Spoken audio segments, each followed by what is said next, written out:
video we will be shortly discussing about bronchial breathing. Bronchial breathing, or also known as tubular breathing. So, as far as breathing is concerned in respiratory system examination on auscultation, the normal breathing pattern is known as the vesicular breathing. The normal breathing is known as vesicular breathing. This is what a vesicular breathing looks like. This is the inspiratory phase, this is the expiratory phase. The inspiration is longer than the expiration, and there is no gap between inspiration and expiration. Expiration is a passive process, so expiration is shorter. Inspiration is active, it is longer, and no gap. This is the vesicular breath sounds, what we normally hear when we auscultate the patient in the periphery of the chest.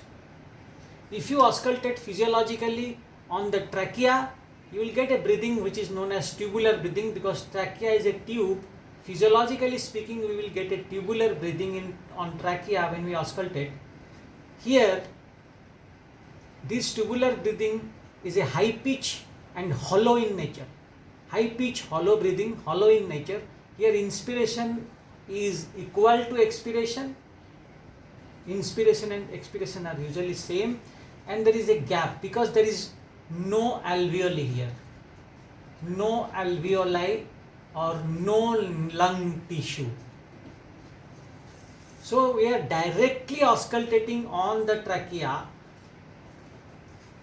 So we are directly auscultating the white noise what the patient is inspiring, and the stethoscope is picking up directly the white noise from the trachea, and the breathing looks like this.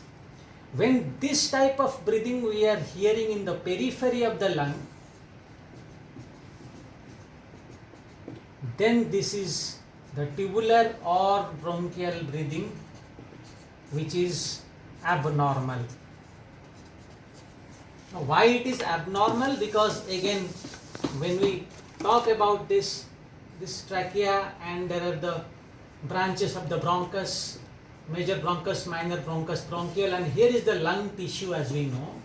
This lung tissue is dampening the sound, which is the air which is entering here through the periphery. The alveoli are intact, they are normal, the lung tissue is normal, and the normal lung tissue acts as a 200 Hertz bypass. This filters, the lung tissue filters, it is filters 200 Hertz bypass filter. It is acting as a filter. So the real noise which we are hearing here, it is coming here, but is dampened through the normal lung tissue.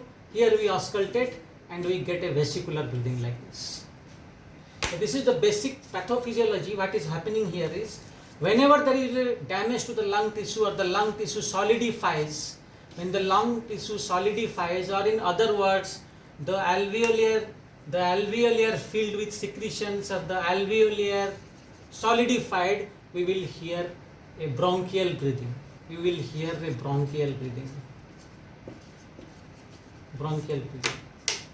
So now coming to what are the causes that can cause the bronchial breathing? What are the causes of bronchial breathing? One, obviously consolidation. Consolidation of the lung. The lung tissue has hardened or consolidated. It has become a medium for conduction of the sound, which is directly coming from the airways, and we are auscultating it as a bronchial breathing. Two, fibrosis, collapse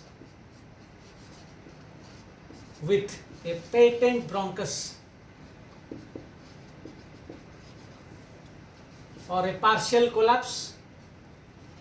4, just above the level of a pleural effusion.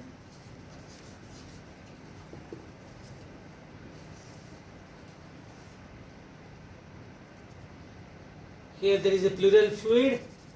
The pleural fluid is accumulated in the pleural space, and it has caused a compression collapse of the lung, So when we are auscultating at this area, the lung has been collapsed from without within by the fluid, and we are directly auscultating on the collapsed lung. The lung tissue has been collapsed and we are hearing this airways directly. So just above the level of pleural effusion. Then one interesting thing where you can get is cavity.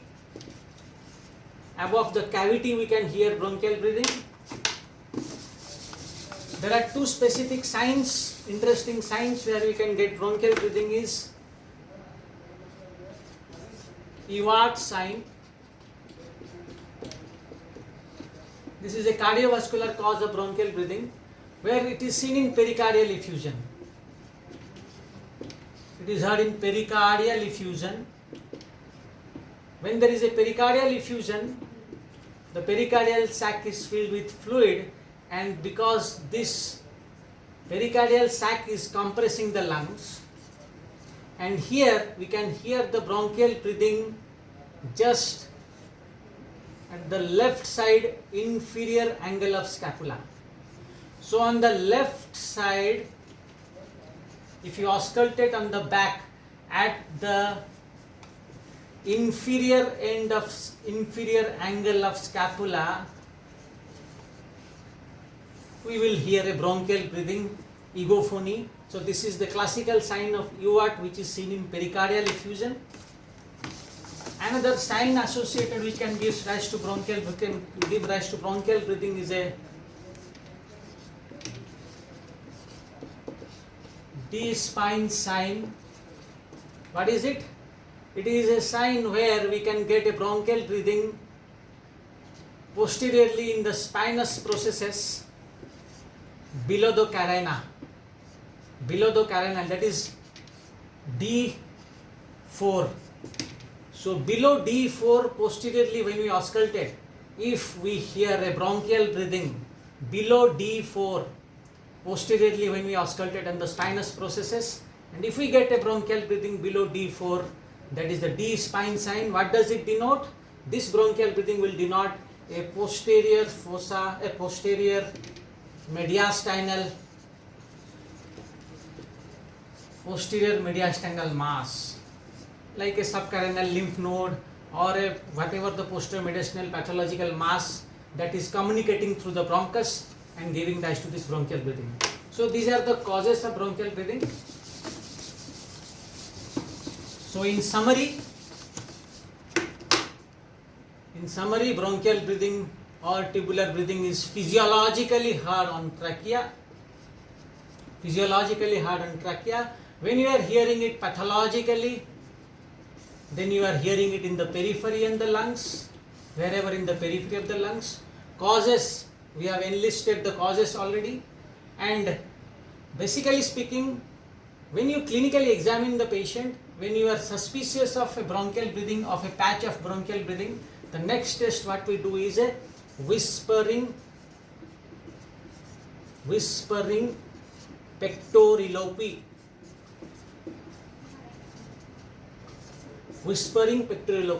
If at all we are having a patch of bronchial breathing, we confirm the bronchial breathing that yes, it is a bronchial breathing by doing this test. Ask the patient to whisper and listen on that area. You will be hearing that as if the patient is directly whispering inside their ear. This is a positive whispering pectorilopy. This is what is about this video.